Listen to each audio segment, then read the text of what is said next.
Guys, welcome once again to the gray line, the story behind the blue line.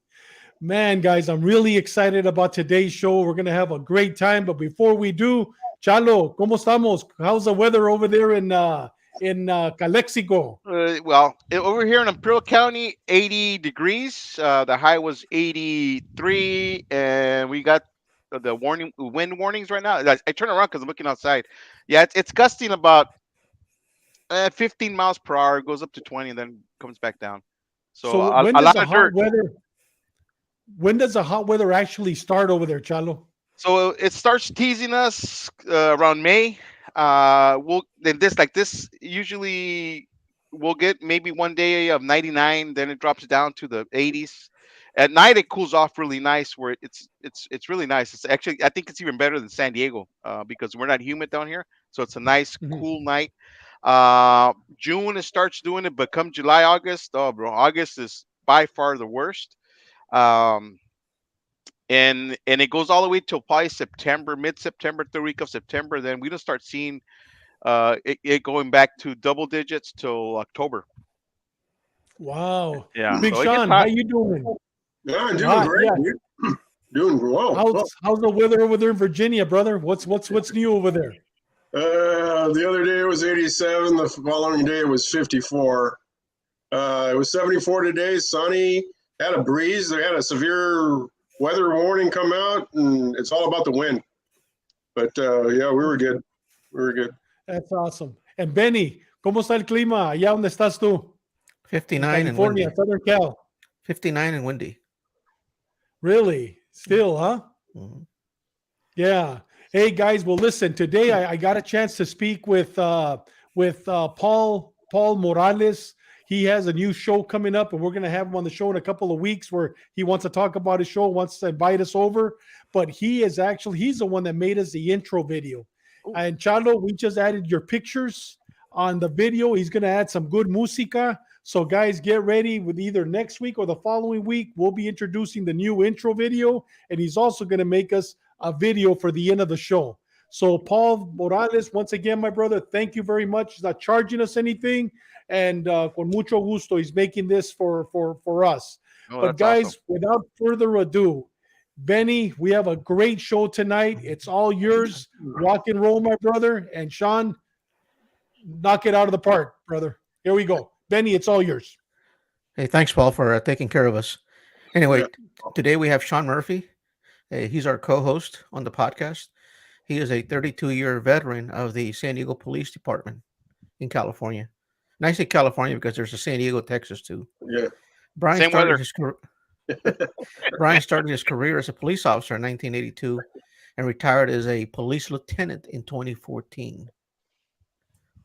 Brian has extensive training and experience Brian. in Brian. terrorism, Brian. mobile. Who's Brian? Hey, Who's Benny, Brian? who's Brian? Brian. Sean, you meant Sean.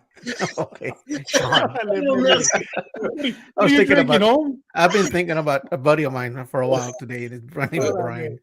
man. Anyway, he has extensive training and experience in terrorism, mobile field force, border operations, field tactics, critical and hostage negotiations, incident command events, canine operations, and SWAT tactics, to name a few.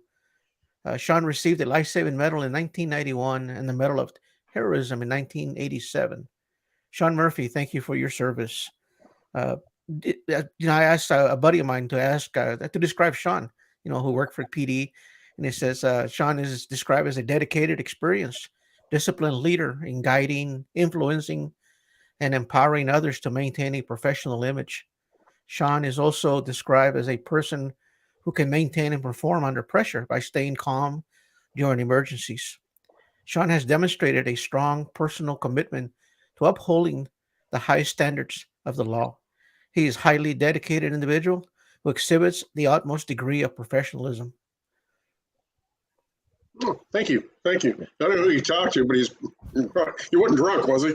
It might have been Brian. Brian. So, Sean, let's get started. So, I'm going to ask you. We dedicated tonight's podcast to those law enforcement officers and deputies who have trained and responded to active shooter events. I can still hear the radio broadcast of an active shooter in my mind as we speak about it. Can you tell us about your first critical incident you responded to involving an active shooter, if you can remember? Probably the first one I remember. The first call I ever got on the department, straight out of the barn, radio call number one, day one, was shooting into a dwelling, and where we had to actually, when we first got there, I'm looking, I'm brand new, and I'm looking at the holes in this people's houses, and I'm looking at the house next door, and they've got the same holes. So come to find out, everybody knew this guy that lived in that house. Is your local gun enthusiast who had some mental issues, and we ended up going in and getting him. But the other one would have been probably McDonald's. That was the only day I got off on time, and I was working days, and I put the radio in the charger. I'm walking out the back door of the substation. I hear the call come out. There was a shooting at the McDonald's at 700 East San Ysidro Boulevard. And I really didn't give a crap what happened at 700 East San Ysidro. And I got home. I lived probably about 10 minutes away from the substation. And my wife at the time goes, "Hey, what's going on in Cedro?" And I go, "Nothing." She goes, "You better look at the TV." And by then it was all over with. By the time I got home, Huberty had already done the damage that he needed to do. But that was probably the first experience I probably had with a active shooter incident. Hey, Frank Ledesma, welcome to the show, brother. We talked about it. None of us had heard or have read that Behold the Pale Horse, but it doesn't mean that we're not going to buy it and read it. Thank you for your recommendation, for your support. Also, a legend within the San Diego Police Department, Bob Lopez. He's telling you, Benny, I'm going to send the AA Alcoholics Anonymous SWAT team for Benny. Hey, you know what? On another note, we're going to have Bob hopefully in the near future. He was one of the ones that was instrumental, one of the first to start an AA program type of philosophy, a program for officers suffering from alcoholism, PTSD, and depression for the San Diego Police Department. Through his efforts, he helped a lot of people and continues to do so. With that said, Sean, we know that our show today is basically about active shooters, comparing two major incidents that have touched the hearts of America. The first one, Uvalde. The second one will be the Nashville shooting. But my first question is, break down the tactics and command staff decisions or lack of at the Uvalde incident. Well, again, we can Monday morning quarterback it, but with our knowledge that we have in tactics and whatnot, we can look at it and see it. We discussed it a while back about Uvalde, and I think I mentioned back then, let's wait till the dust settles and the report comes out. And mainly what we're going to talk about is stuff that actually came out of the Rob report. And some of the things that, stood out reading the report, there was no school safety officer or no school resource officer at the school. And that could be a number of reasons. It could be economic, personal reasons, because I had school task force as a sergeant on our department. And many times that, our officers were on campus. Some schools, loved the officers being on campus.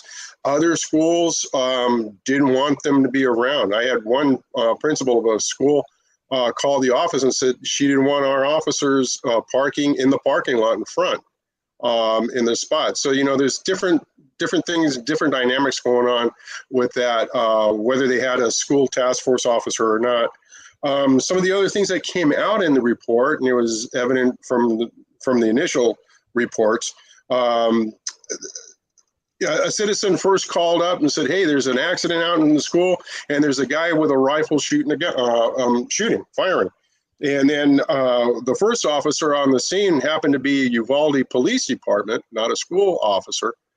And he actually saw the guy running toward the school and asked for permission to take a shot. He's about 100 yards away, and then I guess there was some information floating around out there that, wait a minute, time out, that might be a school coach because he was wearing black. So, you know, Hey, Sean, let me ask you a quick question. He asked who permission? He has dispatch over the permission? radio. He asked over the radio, you know, I have permission to shoot this guy. So that department has a policy to ask the department head to shoot? I don't know, Dave, to be honest with you. And it is a 100-yard shot. Apparently, from the report, it does say that he has a long rifle, but he didn't take the shot. And by the time the exchange of you know, over the radio came back, the suspect was already in the school. So then that made it a different jurisdiction. That made it Uvalde School District jurisdiction, not Uvalde Police Department jurisdiction. You get what I'm saying there? Now it's, hey, it's not our jurisdiction now. But, you know, and that comes into play all the time. Hey, you know, it's not your jurisdiction. And again, another part of the report that came out. Oh, what's she was saying? Roseanne Gonzalez. And if those of you that are watching the show, please feel free to send in your questions. Actually, that was proven false information. I guess that shooter, that was proven false information. But it's okay. I mean, it's what you read. You know, it's in the report. I'm not saying anything that wasn't in the report.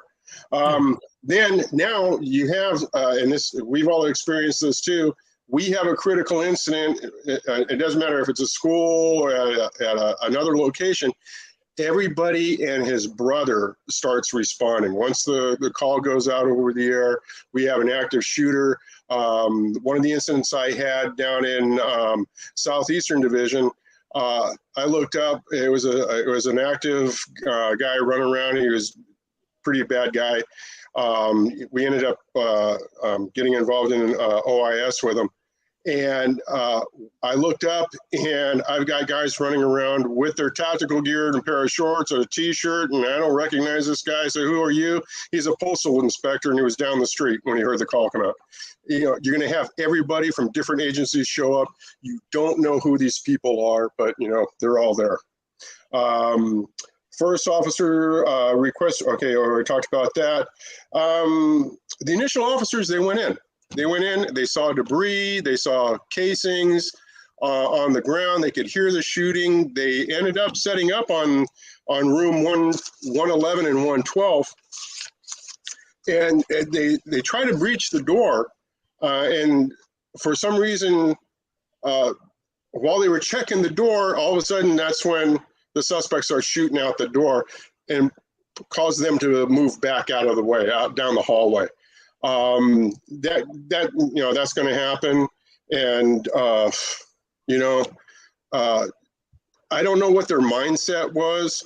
And I know there might be another question that's coming up. You know, what do we do in these things? Okay, when you decide in your life, in your career, that you want to make this a career, you know, at some point you have to make a decision that, you know, there might be a time that you might have to lay your life on the line, or you might have to use that thing that they put you on the side of your hip and take someone's life. I mean, that has to be in your mindset. Nobody wants to do that. Nobody wants to take a life. But, you know, on the times that we have now, that's a decision you have to make. And the training that we have with active shooter now is we go straight toward the gunfire. And you do your best to get there. Again, you know, they could have pulled back. Okay, stand back. Okay, there's a lull in the fire. Boom, let's hit that door. Let's do what we have to do. But, you know, they hesitated for a little bit. At that point, the chief was inside. Per their policy, apparently, in the report, he is now the incident commander. And Sean, are you talking about the chief of police for Uvalde or the chief of police for the school police?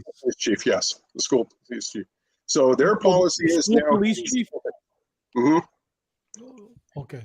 And now, per their policy, he's the incident commander. Okay.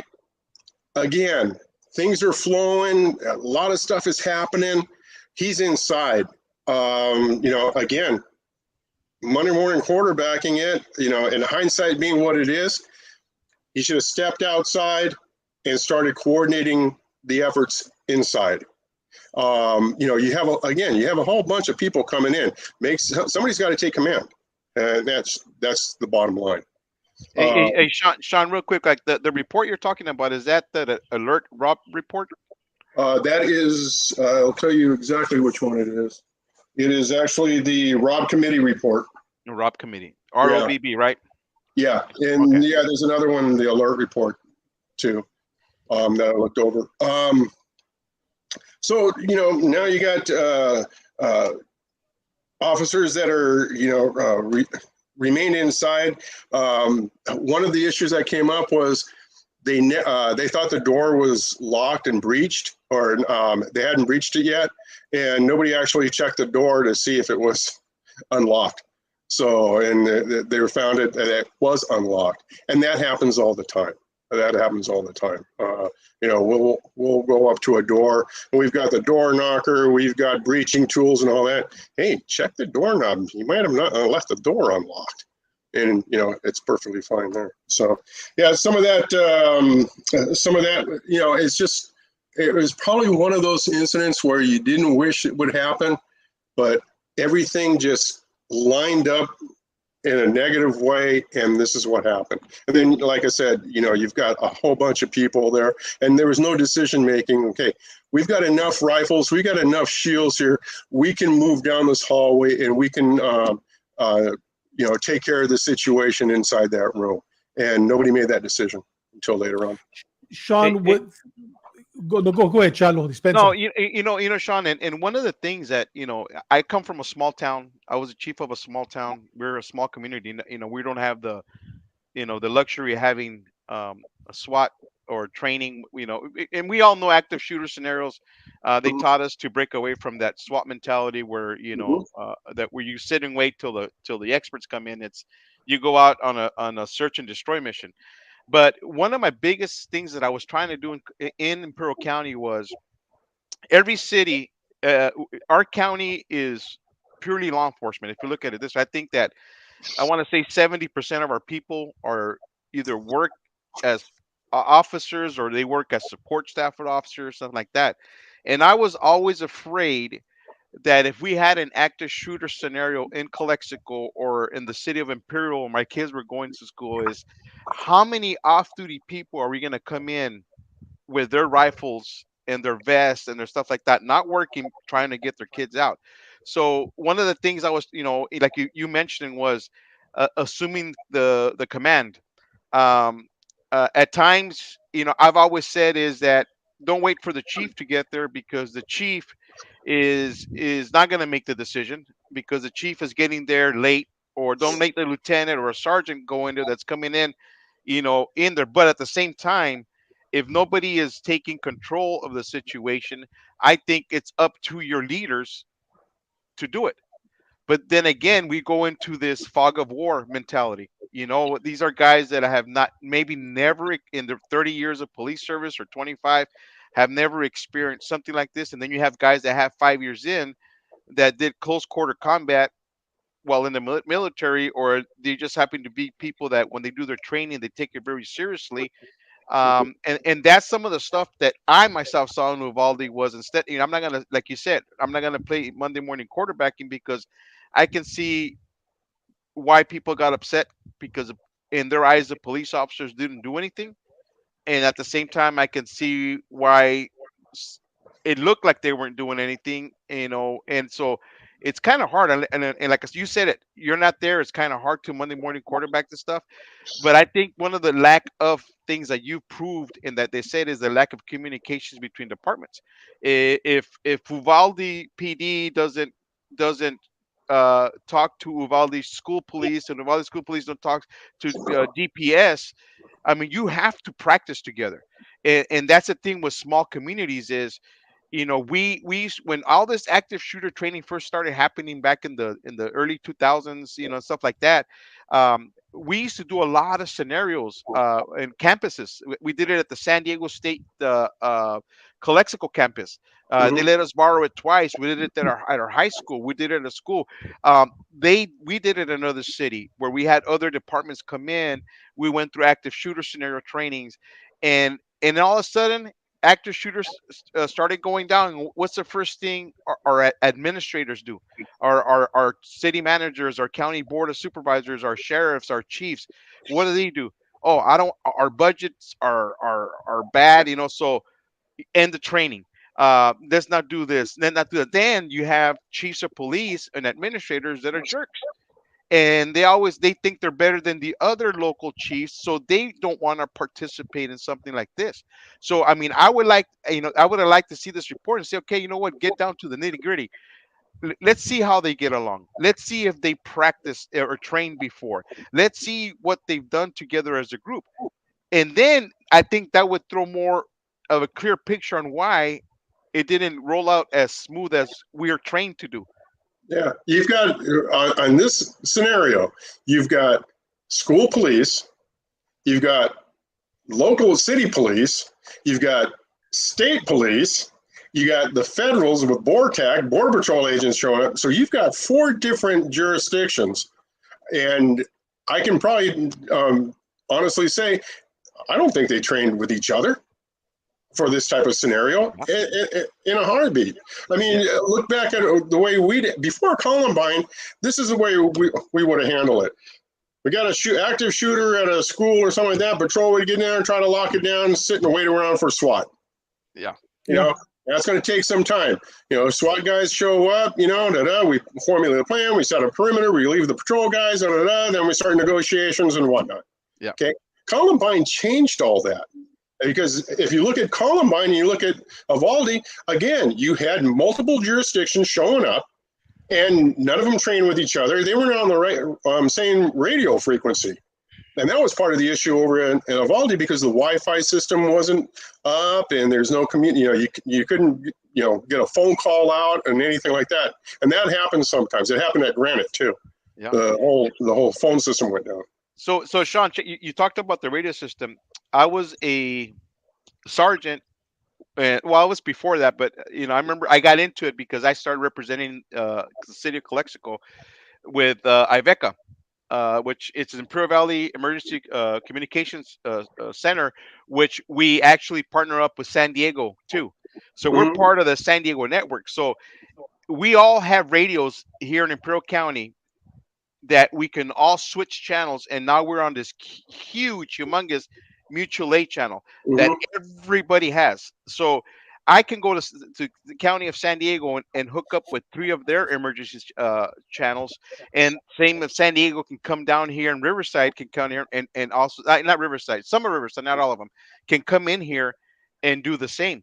So we learned that from Columbine, saying, but you can learn all that stuff, but if me as a chief of police, an administrator, does not go and talk to the other chiefs and the other administrators, it's not going to work. Yeah. It's not going to work. Yeah. In fact, I responded to a 1199 officer down call in Chula Vista from our Southern Division. And after everything was done, we got down there. Fortunately, there wasn't an officer that was down, but San Diego PD responded to help them out. And as I got back in my car, I heard another captain on the command channel talking to my captain and wondering what the hell I was doing in Chula Vista. And my captain hadn't been briefed yet. And he goes, well, I'll find out. And he goes, well, my first question, and this guy, Chalo, you've mentioned him before. And he turned around and he goes, did they ask for mutual aid? And no, they didn't ask for mutual aid. They have an 1199 officer down that's possibly been shot, and we're sitting like right next door to them. Okay, I'm not waiting for them to request for mutual aid. I'm going to go over there and see what we can do and help them out. That kind of stuff. But, Sean, and that's what happens. Yeah. Chip on shoulders, do not respond. It's bullshit. We line guys. What do we do? I mean, I was a working chief, so what do you guys do? Line guys, you go. You don't care who the hell is. If somebody needs help, you're there. Yeah. Guys. We don't have to train together to know our shit. It's having the same training so that when we show up, we all know what each other's going to do. Yeah. We don't have to train together. Just know the job. Know what you're going to do. I mean, everybody, at least in San Diego County, all the agencies train the same way. Yeah. So when we show up, we know what the task is. And again, it goes back to the mindset. When we actually started doing the active shooter training for our personnel in our department, I was involved in that because I was on SWAT and whatnot, and as an instructor. And two of the sergeants that was in this particular class that I was actually in, I was just helping them out, because I already knew what we were going to talk about. And I said, hey, you guys, okay, you want to participate in this scenario? And they said, no, screw that shit. And I go, what do you mean screw that shit? And he goes, we're not SWAT guys, you do it. Yeah, you're the one who's a responder. We're not going to respond to any of that shit. And that was their mindset. And I'm thinking, you know what? God help the day that something happens and you two mopes are sitting on your ass inside the substation drinking a cup of coffee and having a cigarette. And that was their mentality. Sean, that must have been a long time ago, because when I retired in 2015, I mean, everybody that I talked to, they knew exactly if they responded, you were going to get there with a sergeant or not, set up your team, 2 or 3 guys, and you were going to go in and attack. Yeah, that was right when we just started before that, when we started doing the active shooter training. But and then it all goes to mindset. I mean, we some of us come up through the line being field training officers, and you always pass it on. You're a sergeant. See, to me, the sergeant is what makes a department. The sergeant makes or breaks the team. Yeah. So if you have a good sergeant will always tell your officers, hey, you know what? Mindset. Domestic violence call. Exactly. You think worst case scenario. So when you get there, you're ready to tackle it. Same thing as active shooter training. You when you're responding hauling ass to that call, you should be going, I'm going to face this. I need to take out the threat. That's my target. That's my mission. That's what I'm going to do. But if you don't do it, if you don't have the mindset, then don't even go there. Don't even go in. We've all worked around the guys and gals that when the shit's hitting the fan over here, they're going that way, which is good. I don't want them in. That's another part you got to worry about saving. Hey, where's you going? I'm looking in the rearview mirror. Hey, it's over here. But hey, Sean, with that said, Sean, why don't we go to the next question? We got like 20 questions, and let's go with it. So real quick, like somebody put down, I guess exactly when we're coming goes, the sheriff if the sheriff had called in the initial shooting at the grandmother's residence, we wouldn't have been talking about this. So apparently there was an initial shooting, and that's what the news says. And this is from a good source that never got called in, or never got called into the other agencies. That's what it is. And nobody knew what was going on. So okay, here we goes. David, Brian. Hey, Brian, my question for you is. By the way, David, vanilla with a hint of apples. Oh, you're absolutely right. I got it right now. Yeah. You read the back of the bottle. There you go. All right. No, I tried looking at the bottle. It doesn't have anything, so it's moonshine. It's moonshine from Tennessee. Anyway, break down. You know what? This is my question for you. Now, this is the other call is: can you break down the tactics and the command staff decisions, or the lack of at the Nashville incident? 2 different incidents. Yeah, you know what? The final report hasn't come out on that, but watching their response, I mean, you see these guys, they get on scene, they grab their gear, they're walking, they're moving toward the sound of gunfire, they're getting shot at, they make the entry, they're hearing gunshots, and then they start, hey, it's upstairs, hey, got my 2, got my set, hey, watch that door. I mean, they're doing, it's classic.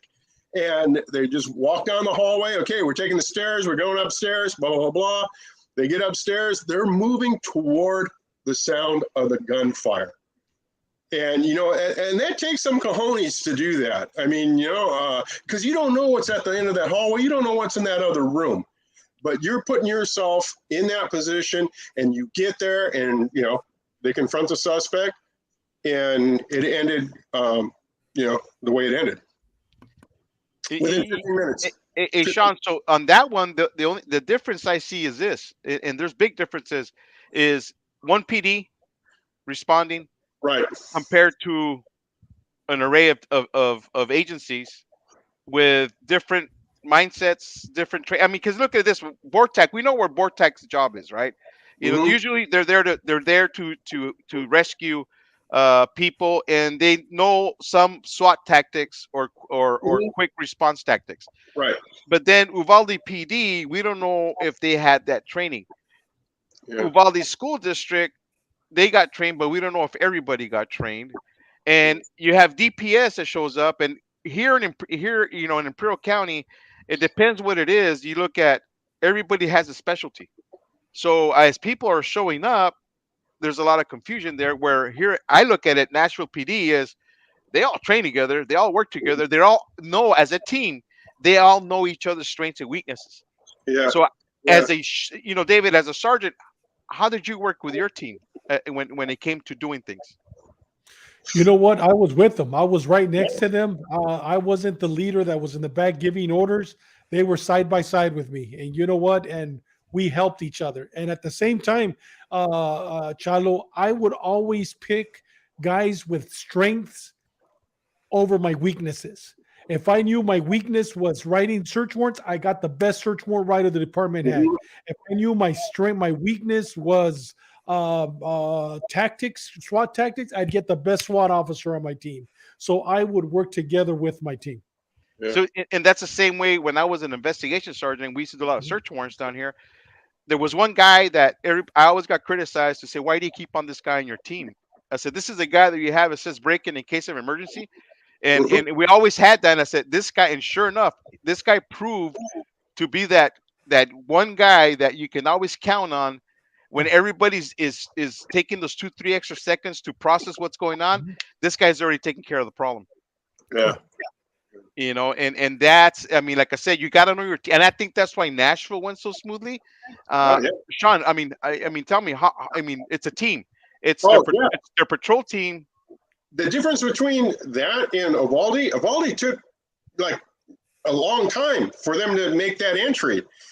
With Nashville, it was in, they were in, and it was done in a short amount of time. Now, when they probably walked out of that building, there was everybody and his brother outside. And I'm sure But what I everybody liked was about there. that too, Sean, was a 2 year, I think he was a 2 year veteran patrol officer. He took the lead. He's Oh the yeah, one that went up to the door, opened the door, says, "Give me a 1, give me a 2." And the yeah, 3, guess who it was? It was a detective sergeant. And the yeah, sergeant basically knew his place right there, Chano. And he Yeah, didn't say, "Hey, everybody, slow it down. I'm the team leader." No, he followed as a team, and together they made entry. and that's a great I leader. love when I That saw is a that. great leader because you empower Yes, your it is. people. You empower. Yes. If I'm going to trust one of my guys with a badge and a gun, Mhm. then if he can run point anytime, he can make the Exactly. decisions because you know what? He might, that sergeant probably is not military, maybe he was, but this other guy coming in might have Yeah. military Yes. training. He might be SEAL, he might be just a military guy that's got more training. So he figured that guy came in, let him run with it. Or you let them run with it until they get ready to mess up. You know, because Yeah. you know the whole thing is that if the guy's running that, man, he's driving that drive good, why pull him off?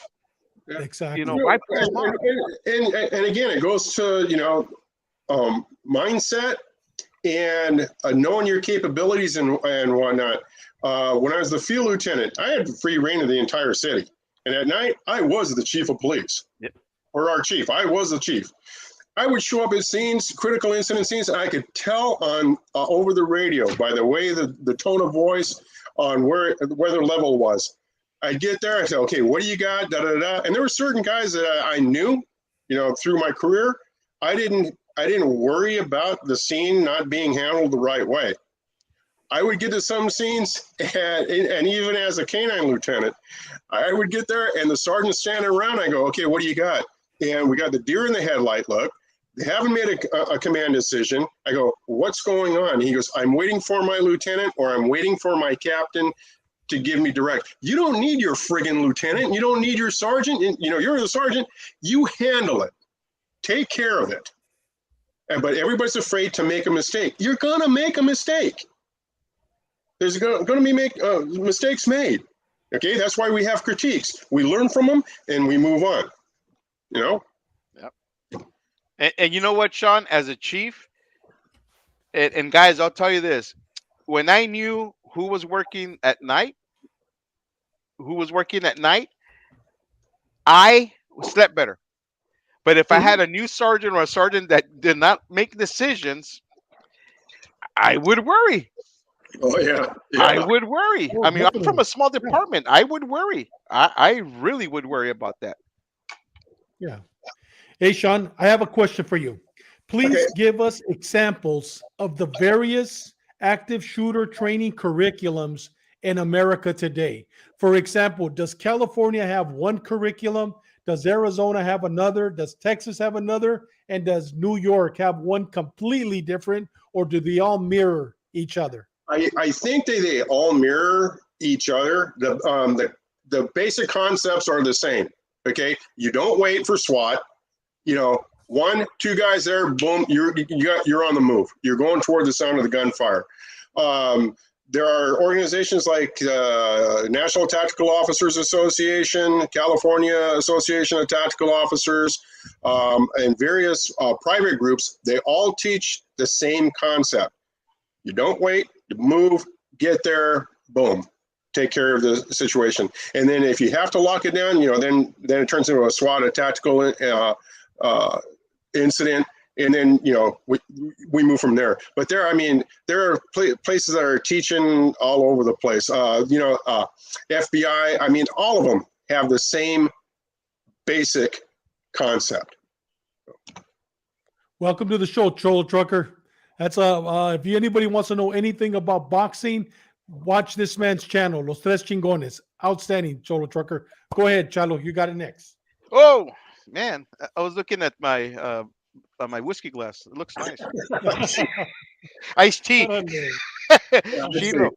So you know what, and we talked about this, but we forget about this, and this is a great question.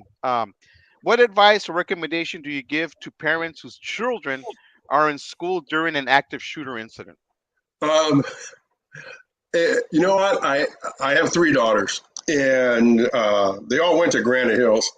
And one day I'm teaching up at the academy, and I get a text message on the pager from a buddy of mine whose daughter actually also went to Granite Hills. Hey, just give you a heads up, they got an active shooter at Granite. So I cut the class short. I go downstairs to the academy offices, and the sheriff guys had it on their radios. And I said, bugger this, I'm heading out there. And I happen to have my personal vehicle is a white vehicle, and I'm heading out toward Granite. And you couldn't get a cell phone site at all. However, some kid whose dad was a radio talk show host in San Diego, he got a hold of his son in one of the classrooms at Granite while all this is going on, right? I had just happened to pull in right behind the conga line of the sheriff's SEB guys. My car was white too. I just followed him all the way into the area. Finally found my daughter. She had made it home. But you have to talk to especially nowadays, you have to talk to your kids and be honest with them. This isn't something that may happen. It may happen. You have to be straight up with them. If there's an active shooter, you run, fight, and hide. Not necessarily in that order. If you're stuck in a classroom, you barricade the classroom. If you have something there that you can distract the person with, picking up a chair, throwing at them, breaking down a door, getting people out of the room. And if you have to, you run. If you have an opportunity to run, you run. That's what I tell my kids. So, hey, Sean, do you recommend for the parents to actually stay home? Don't go into the area because it's going to be traffic. There's going to be. Do you recommend for them to stay home and wait for the school to contact them or to respond to them? We all met at Kennedy Park right next to Granite, and the place was packed. Parents were all over the place. Kids were all over the place. In fact, I saw a friend of ours, and I said, "Hey, I just saw your daughter." Where is she? Well, she was standing right here, and trying to find her. And then after I found her she had walked home, and we had the hug a tree moment. Okay, you know your dad's there. You know we're looking for you. Hug a friggin' tree. Stay right there with everybody else. Okay, because it took another hour and a half to find her. We didn't know where she was at. And she just took it upon herself. Oh, well, I'm close to home. I'll just go on home. So as far as the answer to your question, Dave, you can tell parents to stay home and all that, and that's not going to happen. Parents are going to go to their kids' school. Hey, Sean, so you said that. So now you're a cop. You go out there and you're armed. So now I have cops and law enforcement where they make up most of our community here in Imperial. Actually, this is probably one of the worst places to try to do something because everybody has a gun. Everybody's got rifles here, yeah. and that was my problem. That's why, like I said earlier, I was trying to get us to meet and say, hey guys, if you do show up to one of the scene, check in with a guy that's out front in uniform before you try to go in, because they already have teams in there. You can help us by doing something else, and we never got to do that because of personalities, guys. Personalities, they never let us host a meeting where we could tell these in briefing trainings. Border Patrol has briefings. They have 150, 200 people every briefing. All right. So, you hit them, you hit all these agents, say, hey, active shooter, God forbid it happen. But when it happens, if you show up with a gun, make sure you wear your Border Patrol jacket and you say we prefer for you not to show up. But like Sean says, every parent's going to show up. Yeah, I'd show up in a heartbeat. Hell, I showed up. Hey, Chalo, especially there in Imperial County, you got Border Patrol, you got ICE, you got the Department of Corrections, you got every 3-letter. We have every 3-letter agency from the feds here.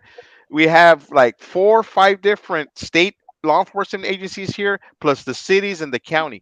And then you have all these retired old men like me that still have guns. We can carry our guns, and I would want to show up. This is my child you're talking about, and so, David, hit the nail on the head, man. We got too many agencies. Granted was a prime example.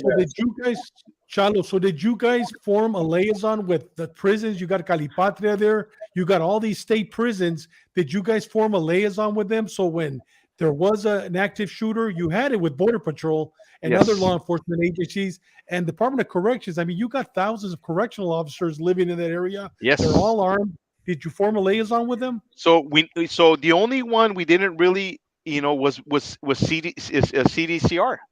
And I think it was mostly overlooked. And the fact that a lot of people think that these guys don't own their own private guns. These guys own an array of weapons. I mean, I'm telling you, I know some of my correctional officers have these awesome long rifles with optics and everything, and they're good shooters. And you say, how come we never included these guys in? Maybe that's something I can reach out on my time off now that I have. I can go out there and say, hey guys, we need to really think about this, and I want to take it a step further because I never got to finish what I started. Oh yeah, definitely. Department of Corrections, bring them in. Benny, your call. Hey Sean, this is going to be kind of a political, controversial thing that's going on today. Mm-hmm. Do you recommend having trained armed teachers in schools? And how do you feel about securing our schools with retired law enforcement officers or military personnel? I'll answer it this way. It depends on the teacher's background. And I say this because when I had school task force, we did an active shooter training at one of the high schools that we were in charge of. And again, this is a controlled environment. We told the staff, this is what was going to happen. This is how we're going to do it, when our officers come down the hallway and you're relieved from your classroom, exit in an orderly fashion, move out, out to the front lawn area. And we started the exercise. Everybody was in agreement. We started the exercises, and the students were okay. The teachers, They ran out of the hallway screaming. Ran into our officers. One grabbed one of my officers and almost took him down to the ground. And this is a controlled environment. Okay, everybody knew what was going to go on. So I think it goes to the teacher's background. Again, they have to be vetted, obviously, and the same with retired military and retired law enforcement. Their background, a background check, they have to be vetted. Training has got to be ongoing. You just don't, okay, yeah, I shot my gun, yeah, okay, that's fine. We've trained people. They've showed up at the range and they don't even know how to pull a gun out of the holster. They don't know anything about the weapon that they have.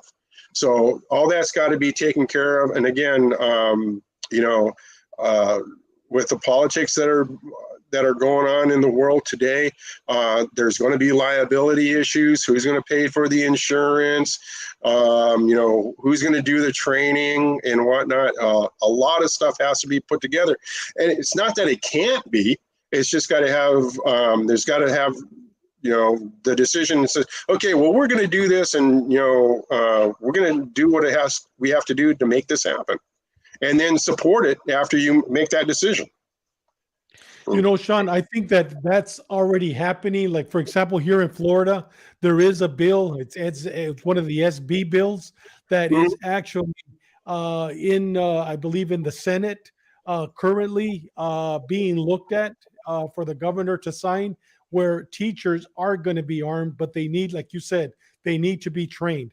I don't see this happening in California. I don't see this happening in other states, but I could see it happening in Arizona, Texas, and definitely here in Florida. And me personally, I'm for it. Yeah, Florida, correct me if I'm wrong, David, they're going to be you don't need a CCW. They're going to be an open carry state, period. Now, you know what? Now, that's something that we'll be talking about in the near future that I don't agree with. It's not open carry. They sold it as open carry, but it's not open carry. It's carrying a concealed weapon without a permit or a background check. Without a permit or background check. So I'm not in agreement with that. I'm more in agreement, believe it or not, with open carry. With that said, Francisco A., welcome to the show, brother. Hey, Sean, real quick, so when you had that drill or that training at the school, on the teachers, what was? Be honest. I mean, was there a lot of teachers that didn't participate the way they should? I mean, I know you said that some ran away. Did you have any teachers continue teaching as you guys were going through? Ignored you. This was after the school was let out. They had their some of the role players where the students had decided to stay around, but the thing that really blew my mind over this is we sat with the teachers and we said, this is what's going to happen. Don't, just run past the officers. Don't go get in their face or anything like that. And sure enough, they didn't do that. I mean, they just, emotions have everything to do with it. And again, it was a controlled exercise. It wasn't like we just sprung it on them and did it. This is controlled. They knew what was going to happen, and this is their reaction to it. And again, we've had teachers and administrators, school administrators, that do not want law enforcement on their campuses, period. My old alma mater, I walked through there one day, and there's a mural of an officer got a kid around the neck, and he's got his billy club over, like he's going to strike this kid over the head. And I talked to the principal about it. I said, what is that? And she goes, oh, that's free expression. Yeah. Wow. Sean, one of the things that I did and I was tasked out to as a sergeant and as a lieutenant was at the beginning of every school year when they have all the teachers, they have their training day, and I was given an hour an opportunity to speak with them and actually read the state education code where it says, and here in California, that teachers are considered emergency workers during an emergency.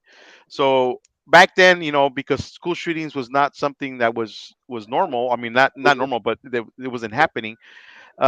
We spoke about fires and earthquakes, and man, at least half of the teachers there raised their hands when I said how many. Before I told them what the law was, I said, if we have a 6.5 right now while school's on, how many of you guys would stay here and make sure your kids were okay, and how many of you guys would leave?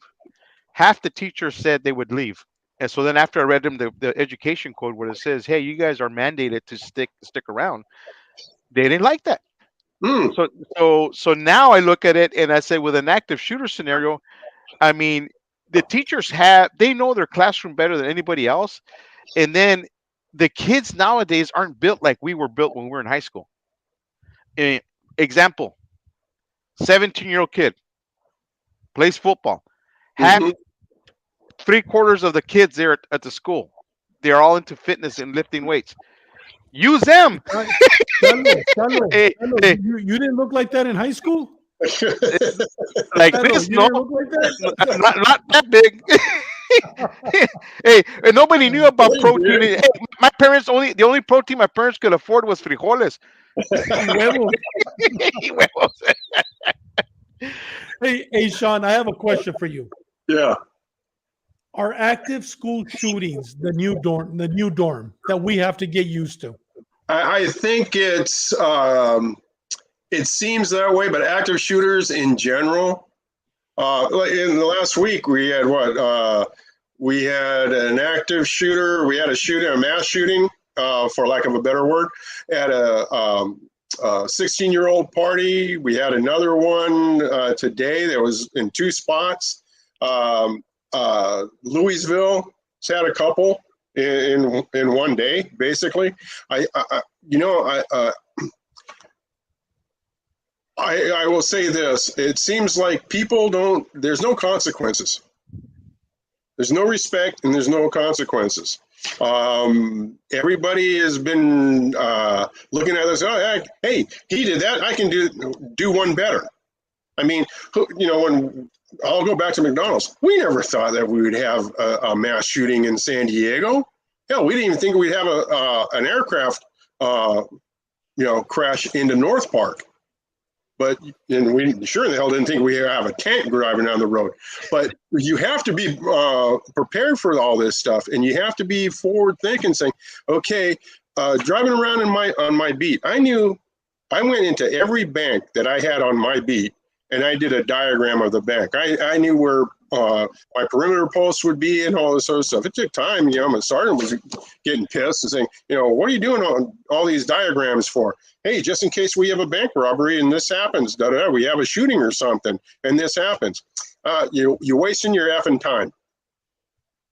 Okay.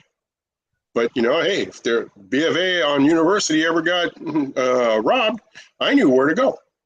And I even knew how to escape routes out of that place.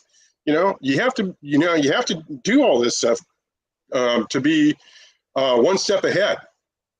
And like going back to Uvalde, he shot his grandmother.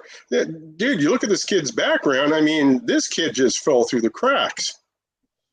And everybody knew that he had some issues going on. Even the young person in Nashville. They were seeing a doctor, but they still were able to buy guns. Even though they're medical. Hey, Sean, and my thing too is and my dad was a big proponent of this. My dad hated the media when they sensationalize stuff. So you go out there and you give this guy a whole week's worth of news, and you have the weak-minded people that want to carry something out and say, well, maybe I can do 2 weeks of news because I'm going to do something, like you said, something bigger. I mean, I don't mind the media reporting it a couple of times, but I mean, when you just keep, and then you got your damn politicians that they use that for their own political agenda, and it just makes it worse. I mean, so I mean, you keep on feeding into this monster, and I'm pretty sure that book, Behold a Pale Horse, is probably has something to do with this. What we're talking about how the government and how the media, go hand in hand and making these awful things just bigger than and make these kids want to do it because it's cool. You know, do as this? a field lieutenant, I had to do sound bites for the media and incidents and stuff like that, and oftentimes, you know, we've all been there. We've been at an incident. We go home that night. We're watching the news, and they report it, and it's like, okay, where were you? Yeah. I mean, that's not even what happened. I did a sound bite on a traffic accident. Some lady got hit by a car out in Pacific Beach, and news guy goes, "Hey, can you give us a sound bite?" Yeah, okay. And then I started telling him what happened, and the first question he asked was, "Well, do you think if she saw the car?" Oh no, he goes, "I've been talking to neighbors, and this is a bad intersection, and they've had numerous accidents." Well, I don't know about that. You know, this is the first time I've been here that I've heard about an accident. And he goes, "Do you think if she saw the car, she would have gotten hit?" And even the cameraman looked around, huh? And I go, well, that's a stupid question. Yeah, if she saw the car, she stepped in front of it or what? You know, come on. And they just, sometimes they bait you. Yeah. Into getting you to answer a certain way. And, you know, you got to be careful about that too, because they'll run with that. Well, you said, no, but one of the things I'm sorry, one of the things that I found out real quick, like, and now just is the Mexican media and the American media are two different things. Mexican media stay still, at least for the U.S. news. When I got interviewed, they reported all the facts, what I told them, but the American media, totally different. Like you said, they just pick and choose what story they want. You might talk to them for 30 minutes. They do 5 seconds and then just pick something in the middle that makes it sound towards their agenda. yeah, They you know, before sensationalize. you knew Yeah. when you talked to the media, you knew because they had a credential. Now anybody with a cell phone, like during Occupy, I'm getting guys come walking up to me with a cell phone. They have shorts on and no shoes or socks, and they're saying they're part of the media. They're wearing a media jacket, and they would demand an interview. I don't know you, and they just make anything else up, you know. So, Hey, Chalo, you got the next question. Go ahead. So you know what is a profile or of a potential suspect or suspects, and what are some of the telltale signs of their behavior before they do shooting? With your experience, what you know. you know, the FBI came up with a quick reference guide. It's called the School Shooter. It's by their behavioral analysis unit, and it's this. I mean, you can go through it, and some of the behavioral significant personal loss in their life, humiliation, setback, neither real or perceived, inability to perceive a lack of interest in pursuing nonviolent resolutions to a grievance. They were picked on. Their personality changes. They've gone from somebody who is outgoing to being sullen all the time. Their appearance changes. You know, and all these things should be a red flag. You know, you got an A student here, and within a year, they're flunking out. The shooter in Uvalde, when he was a young kid going to school, up until about the 4th grade, he was a straight A student. And then something happened to him during that time period, and he just went downhill. And again, you know, we talk about San Diego and California and all the school resources they have. You know, I don't know how their school district is in Uvalde, but this kid fell through the cracks. I mean, he didn't, you know, they just let him, finally they kicked him out of school. Hey, Sean, most of these scumbags, these cowards, live with a loved one, live with a grandma, live with a parent, right? And none of these guys live by themselves. None of these guys work. They're all scumbags. Yeah, I mean, should the Nashville, parent, should a relative watch the behavior and report it to the FBI, report it to local law enforcement agency when they see the scumbag going off the deep end? Yeah, there's the red flag things, and we've all experienced, you know, calls like that. Hey, you know, this guy's got some issues going on. He's got a bunch of guns, da da da.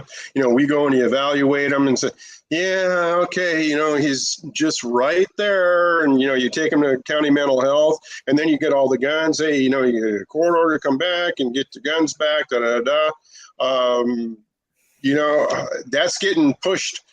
I believe it's in California, where the list of people that can report is like this long now. I mean, I'm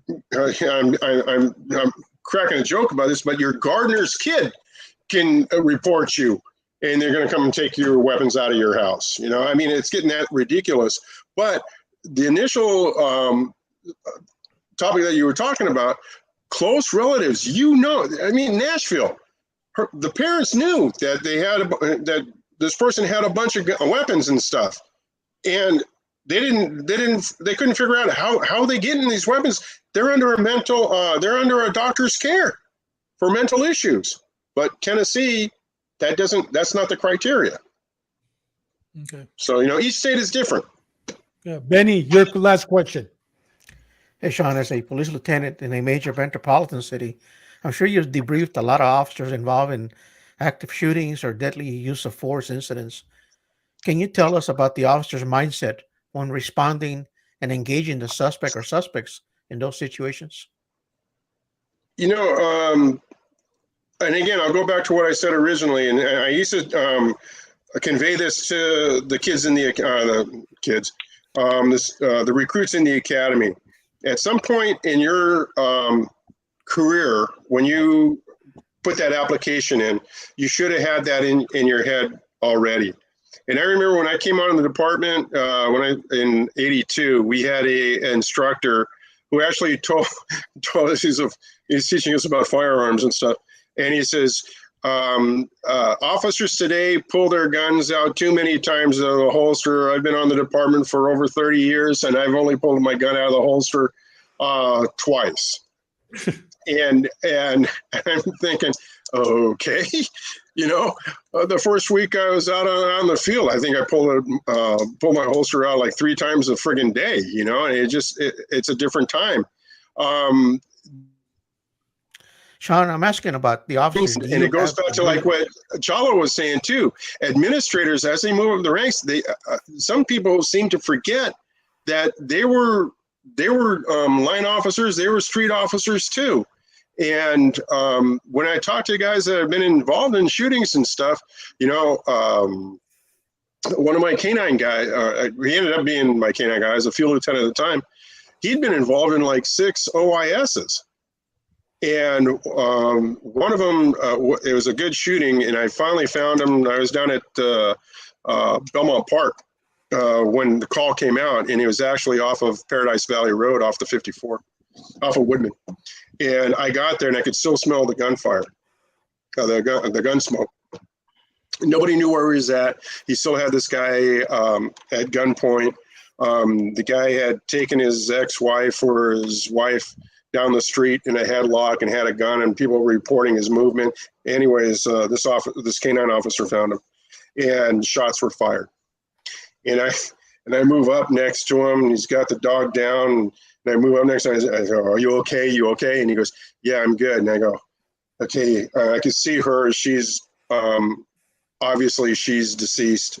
He shot her in the head right in front of the officer, and then the officer shot him. And the guy's laying down there, and I go, "Well, at least you got him too." And the guy raised his head and looked at me, the suspect. I said, "Holy shit, guy's still alive." He got shot 4 times, almost point blank with a .45, and the guy survived. You know, so, you know, and talking with this officer, you know, he did what he had to do, and then right after that, he got involved in another OIS down in South Bay.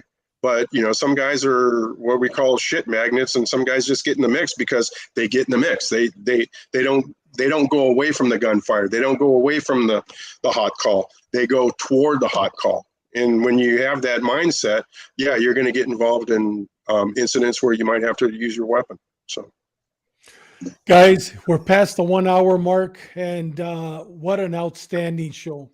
With that said, I pray for Chief Arredondo from Uvalde Police Department. I pray for the officers that were involved in those shootings. And my prayers and my prayers are for every officer that is out there today. You know, guys, it's a different world than the world that we worked in. I came on the Department of Corrections in '84. I came on the PD in '88. I retired in 2015. It's been 7 years since I've been on, and it's a different world. And Mhm. I think you're the longest standing. You just retired a year ago, right, Chief? Yes, a year ago. Yeah. So you got to work with these new officers. You got to work with this new dorm. When I left in 2015, yeah, we had Columbine, we had other police, other critical mass shootings at schools, but now it just seems like it's the norm. And I pray for you officers, and I tell you that every one of you that are watching our show, you're a hero. We respect you, we love you, we pray for you, and we honor you and for your work, your dedication, and for your service.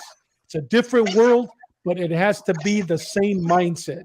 And the mindset is you're going to go home after your 8 or 10 hour shift. Chalo. Just to reiterate, what you said is true. Being the one that just retired recently, I always told my people as a chief, we used to go to briefings and tell the guys about their mindset. Their mindset has to have warrior mindset. They have to anticipate everything they do prior to getting to calls. I ask you guys, please do this. In order for you to make it home, your chances of going home every night is you got to have that mindset that you are going to see the worst of the worst, but you're going to take care of it. And never forget this. Don't be afraid to stand for what you believe in, That's right. even if that means standing alone at times. Integrity is everything. And thank you guys so much. Thank you. Benny. Everything Shalo said. I mean, got to know your job. Sean. Like you said, somebody's got to be the sheepdog, and you got to have the cojones to do this job. And if you don't, then find another career. You have to, and as you move up the ranks, don't forget where you came from. And you know what, the guys that make a command decision, you may be right, you may be wrong. If you're wrong, we move on. If you're right, we move on. We learn from it, and just again, like Chalo said, be safe in anything you do. If the hairs on the back of your head are standing up when you're responding to something, you're at a scene, back up and call for backup. And then when the cavalry shows up, then go in and take care of it. There's no one person SWAT team. Trust me. David and I have talked about this before. Sometimes it takes a wolf to catch a wolf. Yep. Hey, David, real quick, so Chief Arredondo was with Uvalde School Police. Right. Yeah, that's what I meant. Uvalde School Police. Yeah. That's what I meant. Prayers for him, because you know what? He was in a dire situation where he had to make decisions, whether it was a right or wrong. You know what? We're not here to Monday morning quarterback. We're here to basically say, you know what? We're brothers. We stand together, and no matter what comes our way, we're going to conquer. We're going to conquer. We're going to be together and conquer. Prayers for him and his family. With that said, gentlemen, I'll say my saying, and we'll go around the room and give our sayings, and have a great weekend to all our listeners, and we'll see you next week. With that said, always remember, live a purpose-driven life. You're never too old to volunteer. You're never too old to help. You're never too old to make a difference in somebody's life, because my philosophy in life is my ending will be greater than my beginning. Chalo. Like I said before, integrity means everything. Be safe out there. Benny. Just a reminder for those working that thin blue line, prepare for the fight of your life. Fight dirty. Don't fight fair. Get mean. Get tough. Stay in the fight and survive. Train. Know the job. Do not hesitate. And remember, experience comes from mistakes. Brian. Brian just left.